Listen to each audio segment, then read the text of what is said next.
A couple of things as a field judge here today that I look at as I'm not watching these teams that I'm standing by. Gentleman over here's got a bottle of jam out. He's taking that jam and he's putting it in to his dish. But what you have to watch is he may take that spoon and lick that spoon just to make sure that jam's okay, thinking nobody's watching. There's a team over here, Will and Jen Ward. They've got an oval Camp Chef oven over there. When they lift that up, they've got to be really, really careful because the ash might fall down off of there and you might get a little camp pepper on their bread. So as I stand close to teams, I'm not watching, I'm watching across the way. A lot of teams when they make cakes, what they'll do is they'll have that batter and nobody's watching, but they'll lick that bowl and go, that was pretty good.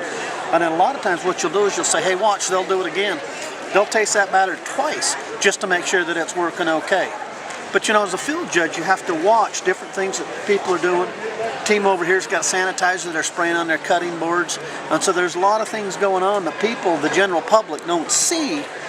Dishwater, as we're doing this today, I'll lean back here and I'll put my hand in their dishwater and make sure it's not too hot or too cold. Omar over here, I've told Omar once, go ahead and change that hot water out so we've got hotter water, because if it sits cold, then you're not going to kill the bacteria that are in there, just so warm that water up. So there's a lot of things going on that the general public don't see. Most of the teams here today have hats on or hairnets to prevent things falling off there.